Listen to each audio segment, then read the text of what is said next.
Fala, meu amigo, minha amiga, seja muito bem-vindo ao nosso editorial do dia 2, sabadão, tá? Hora do almoço. Eu estou trazendo conteúdo, nosso almoço com política que acontece mesmo hoje, nesse sabadão. Vamos entender tudo que está acontecendo. Reunião tensa entre Lula e militares, os altos comandantes do exército do presidente Lula. Teve também um novo canal aberto do Eduardo Bolsonaro em relação a denúncias contra o ministro do Supremo, Alexandre de Moraes, e vem deixando, né, ministro do Supremo Tribunal Federal com a pulga atrás da orelha, ou seja, com um alerta aí, né? Outro ponto. A Globo News já vem desmontando o discurso pró-Lula. O Lula dizia que a culpa do tarifaço era do Eduardo Bolsonaro e do malvadão do Bolsonaro. Pois é. Sempre, né? A culpa é do Bolsonaro. O Bolsonaro já não governa há 2 anos. Mas até hoje é por culpa do Bolsonaro que o Trump tem impondo tarifas, né? Então, assim, o discurso não se sustenta, não tá colando. E aí, a própria Globo trouxe o entrevistado e já não tá conseguindo controlar mais os entrevistados. Ontem, trouxeram um jornalista que era para falar sobre a lei Magnitsky, que não é ideal aplicar a lei Magnitsky contra o Moraes, e ele até falou isso. Mas ele disse o seguinte, que ele ficou assustado, como jornalista americano, ele ficou assustado com a censura que o STF impõe aos jornalistas aqui no Brasil, que o Brasil é uma democracia muito esquisita. Ou seja, nem eles estão conseguindo controlar isso aí. Então tudo isso é pauta desse nosso editorial. Se você gosta desse conteúdo, se você está afim, né, de sempre se manter bem atualizado com todas as informações que a gente traz, então, meu amigo, você que nos acompanha, não deixe de se inscrever no canal, curtir e compartilhar todas as informações, né? E a gente faz aqui as análises jurídicas, né? Eu sou advogado, filosóficas, sou filósofo também, né? Econômicas e, enfim, geopolíticas. A gente está aqui acompanhando tudo isso para trazer sempre a melhor informação para você. Hora de informação? Vem comigo, sabadão, hora do almoço. Estou aqui para trazer informação e discutir a política do Brasil com você. Vamos para cima. O seguinte, para muitos, Eduardo Bolsonaro é um vilão que atenta contra a soberania. Essa turma a gente chama de petista ou esquerdista. Para outros, o Eduardo Bolsonaro é um herói, alguém que está lutando, está batalhando para trazer, né, de volta a liberdade, a discussão sobre a liberdade de expressão, enfrentando abusos e tiranias. Essa turma, chamados de bolsonaristas. E aí a grande questão é, de que lado você está? Né? Ou você está do lado dos bolsonaristas ou você está do lado dos petistas? Não tem outra discussão, nem meio termo, nessa questão do Eduardo Bolsonaro. Pode até ser, né? Às vezes você só é uma pessoa que leva tudo pela consciência e fala, pô, os petistas estão errados, os bolsonaristas estão certos. Agora, o Eduardo Bolsonaro, ele vem travando uma batalha, isso é fato, e a esquerda quer colocar armas poderosíssimas contra o Eduardo Bolsonaro. Só para você ter noção, o Lindbergh Farias, ele apresentou um projeto de lei agora. Ele quer colocar a cadeia de 40 anos de prisão para quem atentar contra a soberania nacional. E aí o grande problema é crime de traição à pátria. Quem vai definir o que é isso, né? Mas enfim, o Eduardo Bolsonaro acabou de anunciar que foi aberto um novo canal de denúncias contra o ministro do Supremo, Alexandre de Moraes. Matéria do Metrópolis Política, bolsonaristas lançam site para receber denúncias contra Alexandre de Moraes. Segundo essa matéria do Metrópolis, o deputado Eduardo Bolsonaro, né, divulgou na sua própria conta dentro do X, na madrugada do sábado, o site chamado Dossiê Moraes, a memória de todos os abusos do ministro para receber denúncias contra o magistrado Alexandre de Moraes do Supremo Tribunal Federal. Ele escreveu o seguinte, né, ao fazer a publicação: não somos 213 milhões de pequenos tiranos, mas podemos ser 213 milhões a expor os abusos de Moraes. Posso contar com a sua ajuda para compartilhar? Escreveu o filho do ex-presidente Jair Bolsonaro em sua rede social. A referência é uma fala da ministra Carmen Lúcia, que a gente acompanhou, dizendo que quem hoje tem uma rede social, você que tem uma rede social, provavelmente tem, senão você não estava me assistindo. Para você que tem uma rede social, para você que acompanha, né, as redes sociais, você é um tirano, um malvadão da carochinha. E aí, né, você não quer atentar contra a democracia, contra os 11 eleitos deuses supremos da democracia. Pois é, meu amigo. A grande questão que sobra, a grande questão que paira, é que a Constituição, ela fala que todo poder emana do povo. A democracia deveria ser o povo, que é considerado hoje 213 milhões de tiranos. Então, a publicação do Eduardo Bolsonaro está viralizando, né? Está aí abrindo um novo canal de denúncias contra o ministro do Supremo, Alexandre de Moraes. Vamos lá, outro ponto que a gente precisa discutir são os impactos, né, que as sanções Magnitsky, que o Eduardo Bolsonaro brigou muito para chegar, né, tiveram aí, vamos dizer assim, de impacto. Dá uma olhada na matéria da Folha de São Paulo. O Lindbergh, de novo o Lindbergh Farias, entrou com ação no STF, aquilo que eu chamei de presente de grego, tá? Só pedindo aí, ó, gente, assina quem aí quer receber a Magnitsky, assina aí falando que ela não vale para vocês e para o Moraes. Tá, quem assinar vai ser sancionado. Afinal, o STF aqui não tem jurisdição lá nos Estados Unidos. A Magnitsky vai acontecer da mesma forma. O STF não deve obrigar bancos a desprezarem sanções contra o ministro Alexandre de Moraes. A maioria dos magistrados acredita que a medida colocaria instituições em risco e que o melhor é esperar para ver o alcance dessas medidas contra os ministros do Supremo. Sentiram. É óbvio que sentiram. No entendimento da maioria dos magistrados, no entanto, uma decisão do STF empurraria os bancos para uma situação de risco. O governo Trump poderia escolher qualquer um deles, de forma aleatória, para sancionar, inclusive com pesadas multas. Ué, não é isso que o Alexandre de Moraes fazia? X com o Twitter. E é isso, eles sabem que o Trump vai responder na mesma moeda. O Vinícius Carrinho escreveu o seguinte aqui, ó. Parece que entenderam as consequências devastadoras de um descumprimento da Magnitsky. Menos mal. Seria o caos total e o aniquilamento do setor financeiro brasileiro, né? A aplicação da lei Magnitsky, neste caso em específico aqui. Então, pelo menos agiram com bom senso nesse quesito aqui. Agora, estão revoltados, né? Por quê? Fizeram um manifesto contra a esposa do ministro Alexandre de Moraes, dizendo que é um absurdo um terceiro ser sancionado por atos que são imputados ao Alexandre de Moraes. É entre nós, né? É só observar o que está acontecendo com o filho da Zambelli, a mulher do Eduardo Bolsonaro. Então, assim, estão sentindo, né, na pele o que acontece com os outros, não é? Agora, uma coisa é certa. O Lula está sentindo a pressão. Óbvio, né, que eles estão tentando transparecer uma tranquilidade, um sossego, uma calmaria, estão na lombra, na marisia, né? Só que o negócio é o seguinte, não tá bem assim não. Ontem rolou uma reunião tensa entre o Lula e o alto comando do Exército. A matéria é do Metrópolis. Por que a reunião de Lula com comandantes durou quase 2 horas? Por que da tensão na reunião que o Lula tem e por que ontem teve essa convocação para chamar os militares?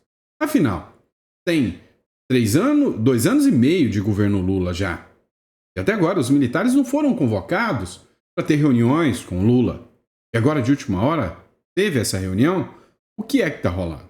Pois é, a reunião do Lula era para durar só 30 minutos, segundo a matéria do Metrópole. Estava lá o ministro da Defesa, que é o José Múcio, e disse que, e não sei como não tiraram ainda, disse que 8 de janeiro é uma aberração jurídica. Disse que o governo Lula, né, deveria ter agido de outra forma e que aquilo não é golpe de Estado. Estava lá também os comandantes das 3 forças armadas. Marinha, Exército e Aeronáutica. O motivo da longa reunião, né? O Igor Gadelha teve uma entrevista, inclusive, com um dos militares, e ele disse o seguinte: ó, muitos assuntos foram discutidos, né? Nessa hora, os militares aproveitaram para pressionar. Falta de din-din, falta grana, falta dinheiro, cuscuz, grana, faz-me rir. Não tinha. Então, aproveitaram para pressionar por mais dinheiro. Porque mais do que nunca o Lula agora vai precisar dos militares. Deve ter muito meio fio para ser pintado. Então, pediu, né, apoio, suporte a esses militares, para que os militares pediram apoio, né, para mais dinheiro. Discutiram sobre os problemas do orçamento, que os militares estão faltando dinheiro até pro avião da FAB, que o Brasil está quebrando, né? A equipe econômica publicou um decreto tirando, né, descongelando 20 bilhões do orçamento da União, sendo que 1,92 era do Ministério da Defesa. O Lula já começou a liberar uma graninha para eles. E aí, nessa reunião, participou o Tomás Paiva, o almirante, né, Tomás Paiva, que é do Exército, o almirante Marcos Olsen, da Marinha, né, e da Aeronáutica, o brigadeiro do ar, Marcelo Damasceno. Tá? E aí, foi o momento perfeito que os comandantes, né, vendo tudo o que está acontecendo no Brasil, aproveitaram para pressionar por mais um pouquinho de grana para as Forças Armadas. Que representa ainda ou não? Coloca no comentário só para a gente saber. Vamos lá. A pergunta que fica é: meu irmão, meu amigo, a culpa do tarifaço é do Bolsonaro? Será mesmo? Pois é, quando nem o G1 nem a Globo consegue esconder mais, o pior é que tem a meba que ainda acredita. Não, o Lula tá lutando pela soberania contra os falsos patriotas. Ô, gente burra, né? Dá uma olhada. A Globo vai escancarar, vai esfregar na cara dessa gente, dessa turma, que não tem nada a ver com isso. Nada, nada, nada. A verdade é que qual que é o real interesse, né, do Trump contra o Brasil? Não é contra o Brasil, não. É contra o posicionamento do presidente da República do Brasil. O Trump não está nada contra o povo brasileiro. Inclusive, ontem ele gravou até um vídeo dizendo: não, eu amo o povo brasileiro. O que está me incomodando são as políticas pró-Rússia, pró-China, que o presidente do Brasil está fazendo. Inclusive, ele até falou: não, se o Lula quiser me ligar, me liga aqui, vamos conversar, vamos ter um dedinho de prosa. Escuta só esse trecho dessa matéria aqui, para você que é um incauto, talvez você está até me assistindo aqui, e acredita ainda que o Lula está defendendo a soberania nacional contra o Bolsonaro. Bolsonaro foi bode expiatório nessa história, né? O interesse do Trump, ele pensou assim: não, eu vou juntar o útil ao agradável. Eu já quero sancionar o Lula por causa das... das coisas que o Lula está fazendo, por causa do BRICS, entre outras coisas, e da influência da China aqui. Aí eu já vou aproveitar que eu acho um abuso que estão fazendo com o Bolsonaro, já joga os dois no mesmo balaio. Qual é o real motivo para os Estados Unidos imporem uma tarifa de 50% ao Brasil, muito maior do que a de outros países nesse momento? O interesse tem 5 letrinhas, chama China. Se não prestar atenção nisso, não entende os 50%. O interesse é um recado, primeiro para a América Latina. Olha, presta bem atenção, vocês podem vender commodity para a China, tudo isso, mas hegemonia da China aí dentro não vai ter. Se você me perguntar por que tem hegemonia chinesa na América Latina, pensa no porto de Xangai, no Peru. Ah, é um porto maravilhoso, os chineses botaram 4 bilhões de dólares ali para reformar, vai entrar petroleiro que nenhum outro porto cabe, vai entrar navio de container que nenhum outro porto cabe. Parou em Peru? Desculpa, não é não. Quem já acompanhou os podcasts do Leonardo Trevisan, que é esse senhor aqui, né? Ele é professor de Relações Internacionais da ESPM, tá? Eu já li livros dele, porque quando eu fiz o meu mestrado, para quem não sabe, tá? Eu sou mestre pela Universidade pela Must University, né? Miami, em International Business, né? Relações Internacionais, Negócios Internacionais. E aí o Leonardo Trevisan é professor de Relações Internacionais, então, à época, os professores orientaram livros e deu livros para que a gente acompanhasse, né? Cara, o cara é totalmente, assim, esquerda. Ele não é de direita. Mas se até a galera da esquerda. Você já sabe que é de esquerda, senão não tinha nem brotado ou pisado lá na Globonews, né? Não tinha nem brotado lá. Agora, quando você vê um cara de esquerda falando, não, que culpa do Bolsonaro, que nada. É a influência da China que tá tomando conta do Brasil. Cara, é um cara falando o seguinte, olha, gente, vocês podem vender commodities para a China, vocês podem ter negócios com a China. O problema é que vocês brasileiros, que vocês América do Sul aqui, Maduro, a turminha aí, estão querendo deixar a China dominar um mercado aqui e isso não pode. Vocês estão pondo altas tarifas contra os Estados Unidos para que os produtos americanos não cheguem aqui e vocês estão reduzindo, arreganhando as pernas para os chineses. É por causa disso que o Trump tá metendo louco. Deu para entender a lógica do negócio? Então vamos resumir. Qual é o motivo do Trump? Não, isso segundo o Leonardo Trevisan, segundo a Globonews, não, a G1. Por que o Trump aplicou tarifas? Então pensa comigo, pequeno gafanhoto. É o Moraes ou é o Bolsonaro? Não. É porque o Lula está fazendo todos os negócios errados. China, com Rússia, está anti-americanizando. E é óbvio, se eu declaro guerra contra você, você não vai revidar contra mim? Pois é, o Lula quer ser visto como o grande anti-americano, como o Irã, né, por exemplo. Então, aí o resultado, né? Nós, depois de 9 meses, você vê o resultado, né? Depois de 2 anos e meio de Lula, a gente já está vendo o resultado. Tarifa de 50%. O Trump amenizou e mandou o recado. Ó, isso aqui é só para mostrar para vocês que eu estou de olho em vocês. Então, eu dei essa tarifa, dei aí quase 700 isenções, só que é o seguinte, está sendo aprovada uma lei lá no Congresso americano que vai impor tarifa de 500%. A OTAN já está de olho em vocês. Vocês estão se unindo ao eixo do mal. Pronto. Vocês estão deixando a China tomar conta. Pronto. Acabou o papo. Vamos lá. Eu sou o tipo de cara de direita radical que não observa com razão e sempre com emoção. Tudo da direita é lindo, tudo da direita é maravilhoso. Não. Se você chegou agora no canal, você já pode falar, ih, pode me chamar até de isentão, tá? Não tem problema não. Agora, se você já me conhece há um tempo no canal, você fala, não, o Sandro fala umas besteirinhas tem hora, mas pelo menos ele busca razão naquilo que ele fala. Vem cá, eu sou fã de um cara, mais do que Bolsonaro, ela é muito mais do que o Bolsonaro. Para mim, ele é o top das galáxias da direita na América inteira, mais até do que o Trump. Quem? Nayib Bukele, de El Salvador. Ele fez o que, para mim, é o sonho que eu busco para o Brasil. A economia, a gente vai arrastando, o brasileiro sempre tem um jeitinho. O maior problema do Brasil chama-se violência. Para mim, minha principal bandeira é a segurança pública, tá? Sonho em andar num lugar onde você pode andar com um Rolex no braço, né? Eu tenho um relógio, tá? Baratinho aqui, ó, no braço. Eu conto, 1.200, não passa disso. É baratinho, tá?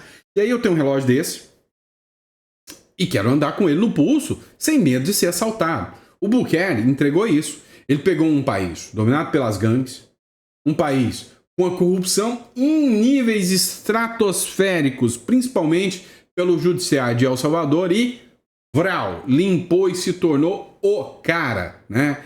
Se o Obama não fosse esquerdista e fosse um cara que realmente pensasse na nação, ia apontar o dedo para ele e falar "You are the man", e não para essa coisa que nós temos, tá? Agora, o que você precisa entender? Nem tudo que o cara faz está certo. El Salvador aprova o projeto que permite a reeleição sem fim e aumento do mandato. Aí nós precisamos discutir isso aqui. A Assembleia Legislativa de El Salvador aprovou nesta quinta-feira um projeto de lei que prevê a possibilidade de reeleição presidencial por tempo indeterminado. o aumento do mandato presidencial de 5 para 6 anos e o fim do segundo turno nas eleições. Isso abre caminho para que o atual presidente Nayib Bukele continue no poder. A proposta, que reforma a Constituição, foi apresentada ainda nesta quarta-feira e aprovada poucas horas depois. Atualmente, o presidente controla o Legislativo e o Judiciário. Até então, a Constituição salvadorenha não permitia a reeleição imediata. No entanto, essa barreira foi contornada para as eleições de 2024, já que a Assembleia Legislativa, de maioria pró-Bukele, destituiu o Procurador-Geral e os 5 juízes da Câmara Constitucional da Suprema Corte. Tá? Eu tenho um livro, tá? Chama-se Revolução contra o Sistema. Aí eu escrevi o livro, depois eu vou até deixar disponível para vocês.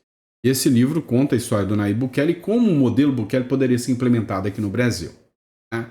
O que acontece? O que é o grande problema dessa história? Tá? O que é a grande nhaca dessa história toda?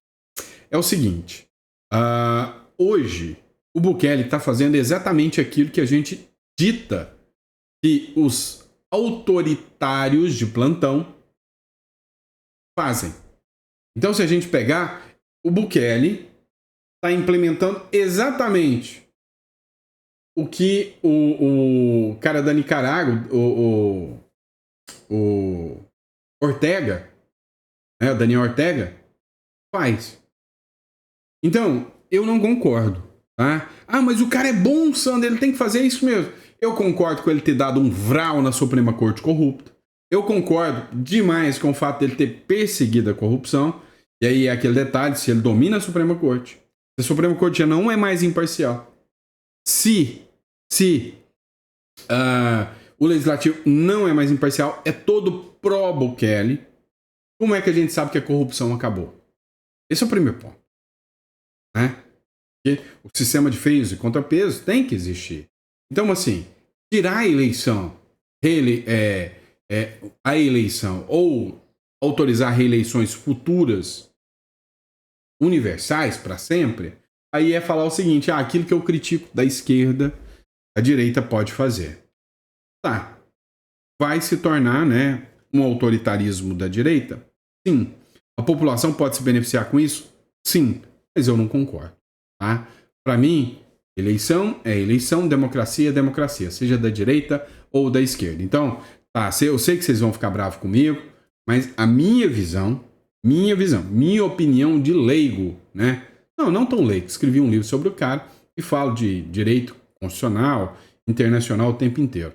É que aí a gente tá dando aso para criar um Daniel Ortega da direita.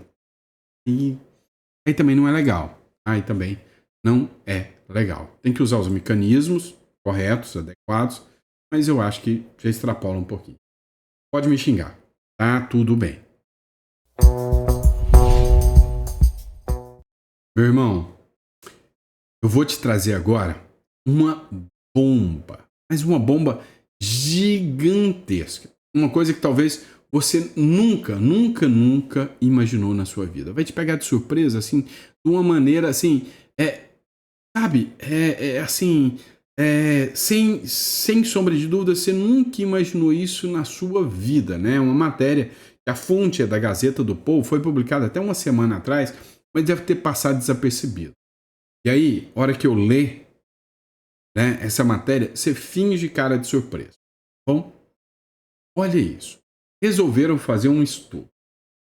E nesse estudo, eles querem saber se os professores, os docentes em sala de aula, desde o prezinho até lá em cima, se eles têm uma doutrinação ideológica pela esquerda ou se são imparciais os professores. Na sua visão, você acha que a direita, a maioria dos professores são de direita ou de esquerda? Em qual percentual? Vai ser uma surpresa para você. Sabe por quê? Porque tudo aquilo que você sempre soube foi confirmado agora. Teve um estudo de toda a América, não é só do Brasil, de toda a América. E aí ficou claro e evidente que a forma que a esquerda utilizou-se para dominar o discurso, dominar todo o discurso, foi tomando conta das escolas. 85% dos professores são de esquerda. Sobra o quê? 15%? Né? 15% de professores são neutros, centrão e sem partido. E vamos pôr 10%? Não, nem direita nem esquerda. 5% de direita, no máximo. Deu para você entender o porquê a esquerda dominou tanto assim o discurso por tanto tempo? Saiu um estudo essa semana, foi divulgado na Gazeta do Povo e em vários outros jornais, que a pessoa tem uma tendência muito grande de ser de esquerda enquanto é jovem. É óbvio que é por causa disso, dos professores. Né? Os professores são exemplos para os alunos, ou deveriam ser. Então, os professores, os teacher, né? Os teacher, né? Os professorezinhos, né? Que adoram um iPhone, mas se dizem de esquerda, porque a grande maioria ganha o quê? Ganha dinheiro público. Porque os professores de escolas particulares ou de cursinhos tendem a ser menos left people, tá? Esses caras, quando são mais jovens, né? Nós, mais jovens, a tendência é ser mais revolucionário, é comprar o discurso dos professores. Com o passar do tempo e com a vinda das responsabilidades, tende a sair da esquerda e, ao assumir responsabilidades, vir para a direita. Isso é um estudo, né? Que cerca de 70% migra da esquerda. Os jovens, 60%, 70% são de esquerda e, ao crescer, casar e adquirir família e ter filhos, migram para a direita depois. Hoje eu falo sem medo nenhum, tem 70% de direita no Brasil, tá? Porque o pessoal está envelhecendo. O contraponto aí é com os mais jovens, né? Mas tem mais gente de direita. Então, assim, hoje o domínio, a dominância da esquerda é por causa dos professores. Resumo aqui para vocês. Se um presidente assumir e ele quiser realmente resolver o problema do país, é uma reforma da Constituição. E na reforma da Constituição, tudo começa do zero. Eu posso despedir todos os professores na hora, brau. Eu tenho um poder constitucional originário. No originário eu começo do zero. Um dia, mudar a Constituição ou mudar as regras, onde os professores têm que passar por toda uma repaginada.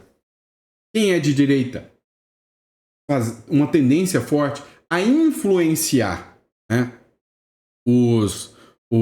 as pessoas de direita a buscar serem docentes, serem filósofos. Eu sou formado em filosofia, né? E sou de direita. Sou uma peça rara, uma exceção. Eu sou formado em direito. Tudo esquerdista.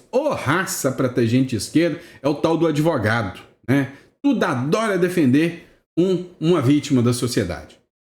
Então, seria começar com a nova estruturação para, num longo prazo, né, isso aí está balanceado. A esquerda descobriu como dominar todo o discurso, utilizando professores.